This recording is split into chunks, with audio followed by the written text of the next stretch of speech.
Tila isang matinding bagyo ang dumaan at halos bumaha na sa loob ng barkong gawa sa kahoy. Ang ilang sakay nito napatawag na sa langit.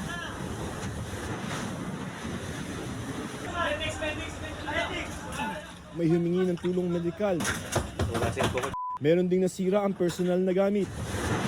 Ang lumaragas ang tubig na pumasok sa loob hindi dahil sa bagyo kundi sa pambobomba ng tubig. Dalawang barko ng China Coast Guard ang halos sabay na bumomba ng tubig sa Unay sa May 4, nalula ng mga tauhan ng Philippine Navy. Nangyari ito noong Sabado sa loob ng Exclusive Economic Zone ng Pilipinas malapit sa Ayungin Shoal. Ang ilang sakay ng resupply vessel sinikap na idaan sa biro ang pinagdaan ng kalbaryo. Pero di makakailang seryosong epekto ng pag-water cannon ng China. Mahigit 10 sundalo ang nasaktan. Sugatan sa mata ang isa sa kanila dahil sa tama ng water cannon. Isa naman ang may sugat sa ulo at isang nasugatan sa binti. Ayon sa mapagkakatiwalaang source ng GMA Integrated News, ito na ang pinakamarahas na aksyon ng China laban sa Pilipinas at angka nito na harangin ang mga resupply mission sa Ayungin Shoal.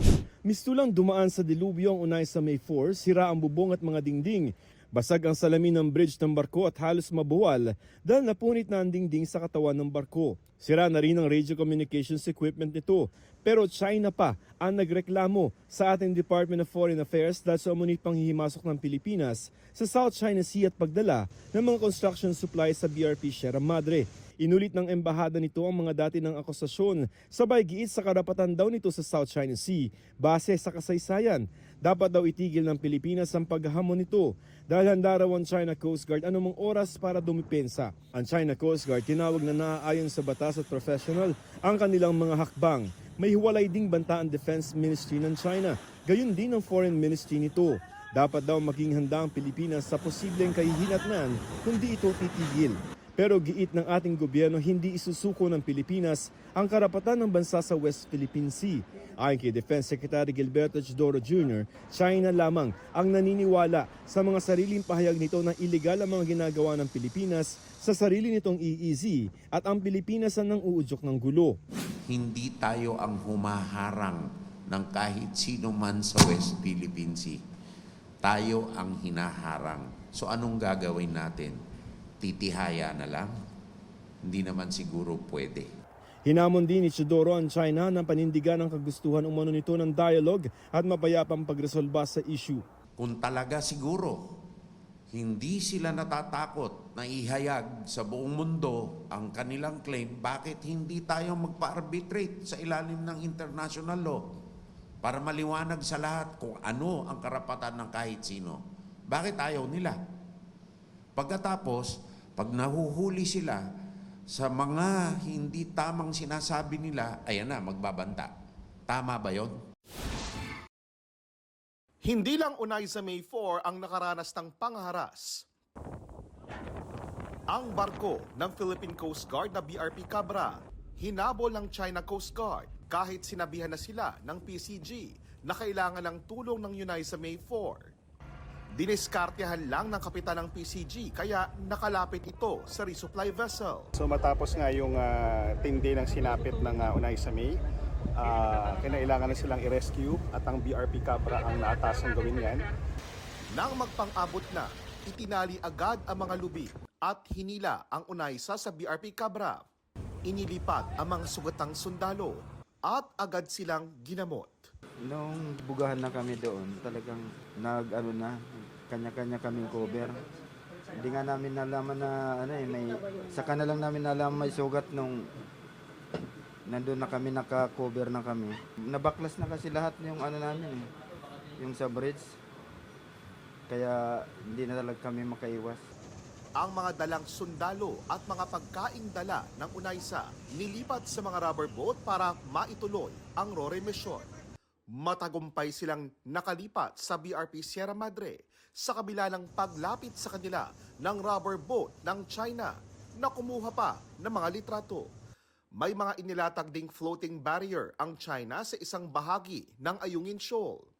Ang Unay sa May 4 naman, sinamahan ng mga barko ng PCG pabalik ng mainland Palawan at dinala sa ospital ang mga nasugatang sundalo. Ayon sa DFA, ipinatawag nila ang Chargé d'Affaires ng Chinese Embassy para ihayag ang mariing pagtutol ng Pilipinas sa agresibong aksyon ng China Coast Guard at Chinese Maritime Militia sa resupply mission ng Pilipinas sa Ayungin Shoal. Inatasan din ang Philippine Embassy na maghain ng demarche o protesta sa Chinese Ministry of Foreign Affairs. Sabi ng DFA, gumagawa ng mga hakbang ang Pilipinas para mapababa ang tensyon base na rin sa utos ni Pangulong Bongbong Marcos at Chinese President Xi Jinping. Ang ganitong agresibong aksyon ng China ay nagdudulot ng duda kung sinsero ba ang China na pababain ang tensyon at ipalaganap ang kapayapaan sa katahimikan sa South China Sea. Sa kabila ng tensyon at pinagdaan ng kalbaryo, sabi ng mga nasugatang sundalo, handa pa rin silang sumama sa susunod na RORE mission dahil anuman daw ang mangyari, tuloy ang kanilang tungkulin na protektahan ang West Philippine Sea. Yes, sir, ano lang naman talaga to. Part lang to ng trabaho namin, sir. Kaya okay lang to, sir. Para sa GMA Integrated News, JP Soriano. Joseph Morong ang inyong saksi. Napadapa na ang tauhang yan ng BIFAR at nagtakip ng muka para masalag ang matinding hangin. Nagsitalsikan na din ang mga durog na koral. Hey! Hey! Hey!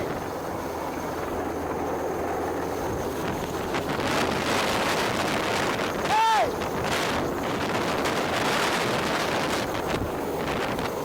Hey! Hey! Ang matinding hangin dulot ng delikado at sobrang babang paglipad ng Chinese Navy helicopter na nagtagal ng 10 minuto.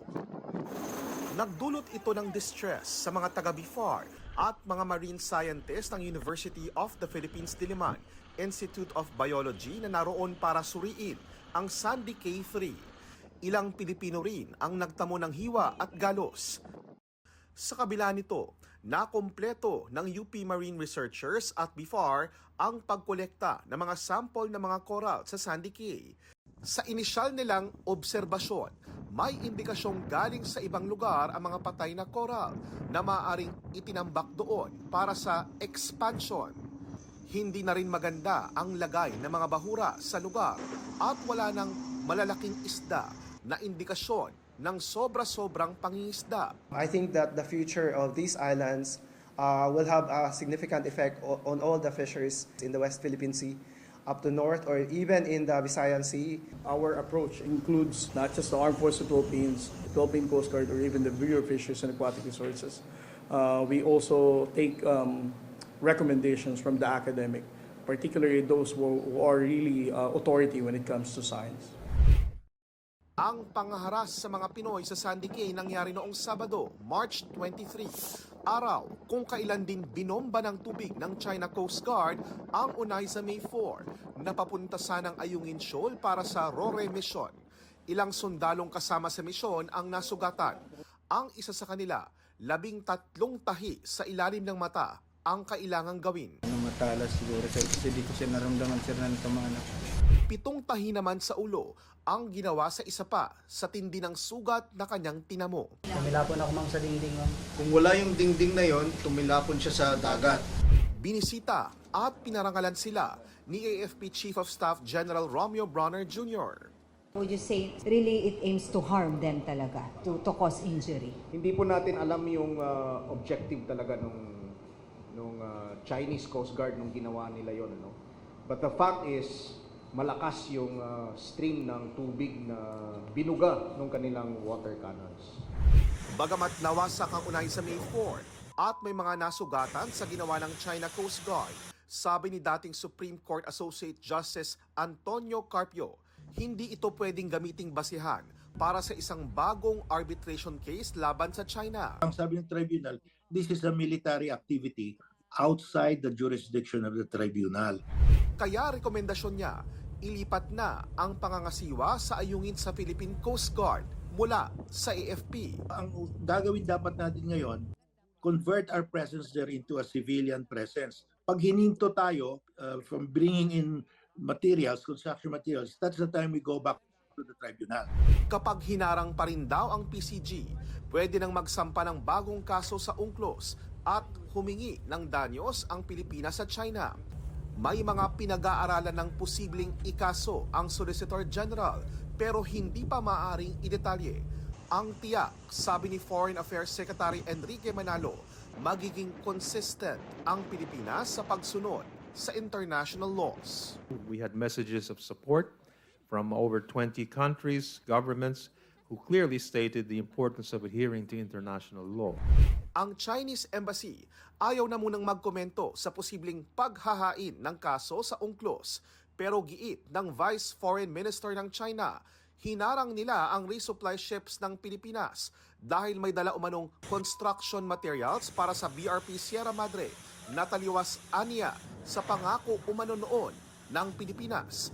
Ilang beses nang itinanggi ng gobyerno ng Pilipinas na may ganyang kasunduan. Mula rito sa Sandy K2, West Philippine Sea at para sa GMA Integrated News, JP Soriano ang inyong saksi. Ang malabagyong lakas ng tubig mula sa pang-water cannon ng China nitong Sabado.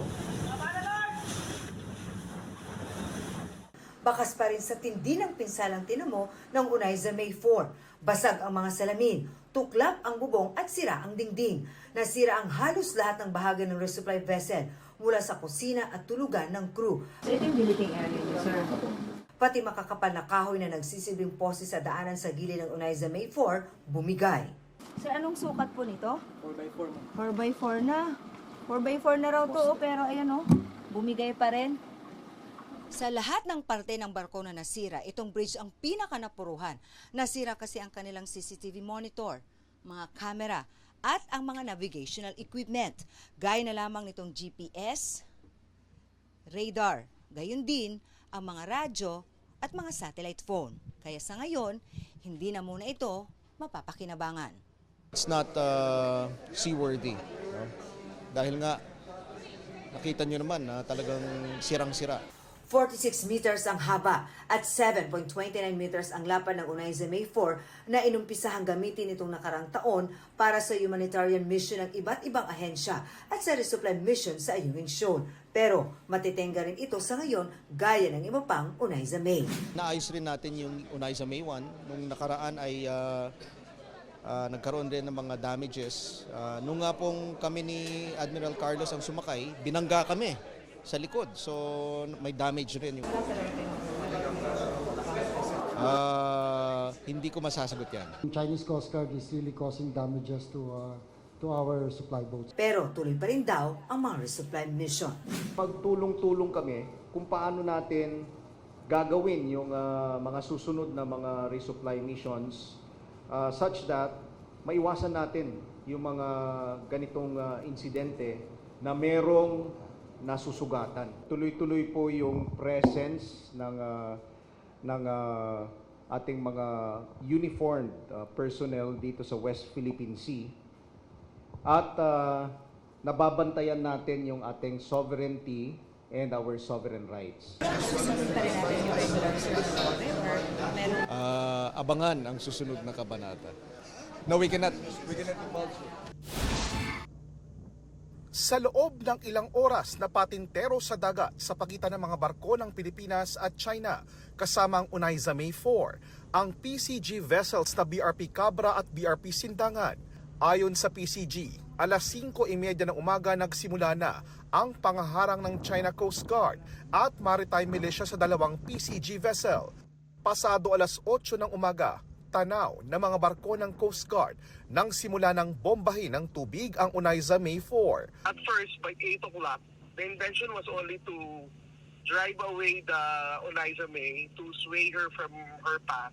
Kumbaga, ilalayo siya away from moving closer sa Ayungin Shoal. Now, after 10 minutes, by 8:10, we already saw China Coast Guard vessel 21551 doing the direct shot ng water cannon towards UM4.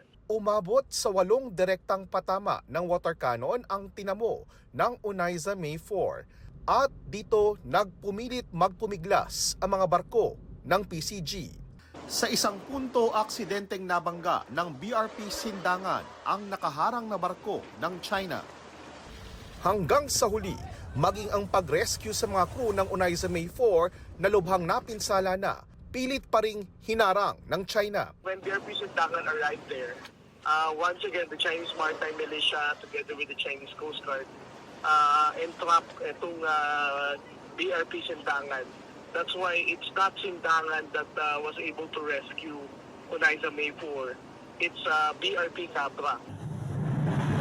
Isa lang daw ang mitya ng marahas na pang-water cannon ng China ayon kay Attorney Harry Roque, dating tagapagsalita ni dating Pangulong Rodrigo Duterte. Nagkaroon kasi ng gentleman's agreement, no? Ito ay oral sa panahon ni Presidente Duterte na ang parehong panig, ang China at Pilipina, ay rerespetuhin ang status quo. Ibig sabihin, wala ring gagawing hakbang ang Pilipinas na i-repair yung Ayungin Shoal, yung Sierra Madre. At ang sabi ng mga Chino, kaya nila winater cannon kasi taliwas yun sa kasunduan na status quo. Dahil ang status quo hindi dapat magpapadala ng mga materyales for repair ng Sierra Madre. Ganito rin ang sinabi ng isang mataas na opisyal ng China na nakausap kamakailan ng GMA Integrated News. Tumanggi siyang mapangalanan pero anya, kasama sa kasunduan ni Duterte at Chinese President Xi Jinping na isang barko lang ang pwedeng pumasok sa Ayungin Shoal para magdala ng pagkain at tubig sa mga Pilipinong sundalo sa BRP Sierra Madre. Wala rin daw dapat kasamang mga journalist. Sabi ng National Security Council, hindi nila alam ang tungkol sa Gentleman's Agreement sa pagitan ng China at Pilipinas na sinabi ni Roque. Dapat daw siya ang magpaliwanag sa statement na ito dahil kung totoo man, ito ay lumalabag sa ating soberanya. Kung meron man daw na kasunduan, binabawi na ito ni Pangulong Bongbong Marcos. Kaya ang paulit-ulit na sinasabi na pangako di umano ng Pilipinas sa China ay walang silbi dahil wala itong legal na basihan. Hiningan namin ang reaksyon ng Department of Foreign Affairs pero wala pa silang tugon sa ngayon. Nauna naman nilang sinabi na may mga isinumiteng proposal ang China sa Pilipinas kamakailan kaugnay sa pagsasagawa ng mga RORE mission patungong BRP Sierra Madre. Hindi ito idinetalye ng DFA pero tinanggihan daw nila ito dahil labag sa interes ng Pilipinas. Para sa GMA Integrated News, JP Soriano. Marisol Abduraman, ang inyong saksi.